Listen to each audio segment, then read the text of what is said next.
Welcome to my another televlog. আজকে একাদশী, তো সকালে উঠে ফার্স্টে কাজকর্ম সেরে স্নান করে নিয়েছি।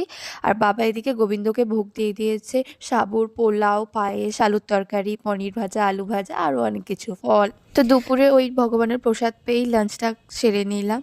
তারপরে নিজের কাজগুলো করলাম অ্যাজ ইউজুয়াল, জামাকাপড় তোলা, মেলা, ভাঁজ করা।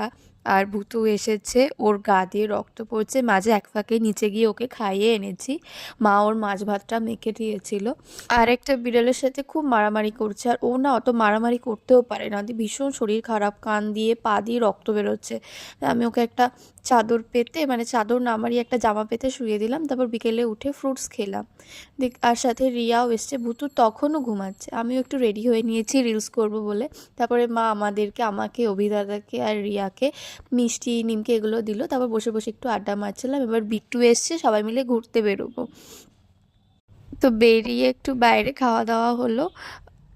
রিয়া আর অভিদাদা নিয়ে নিয়েছিল চিকেন মোমো। আমি যেহেতু চিকেন খাবো না, সেই জন্য চাউমিন নিয়ে নিয়েছিলাম। আমি বিট্টু দুজনেই চাউমিন খেলাম।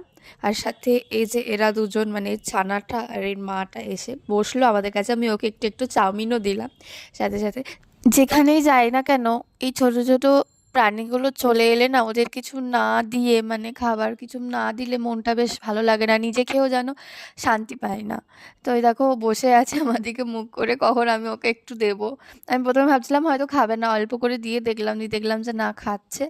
তারপরে আবার আর একটু বেশি করেই দিলাম। আর গলা শুনে বুঝতে পারছো আমার গলার অবস্থা খুবই খারাপ, ঠান্ডা লেগে গেছে। এরপর আমরা চলে গেলাম একটু ঘুরতে ঘুরতে গঙ্গার ধারে। কালকে গঙ্গার ধারে ভীষণ ভালো হাওয়া দিচ্ছিল, তো ওখানে গিয়ে খানিকক্ষণ বসেছিলাম। গঙ্গার ধারে বসে থাকতে থাকতে কখন যে 1 ঘন্টা পেরিয়ে গেল বুঝতেও পারলাম না। তারপর বাড়ি চলে এলাম, ডিনারের প্রসাদই খেলাম। তো আজকের ভিডিওটা এইটুকুই, দেখাচ্ছে তোমাদের সাথে নেক্সট ভিডিওতে।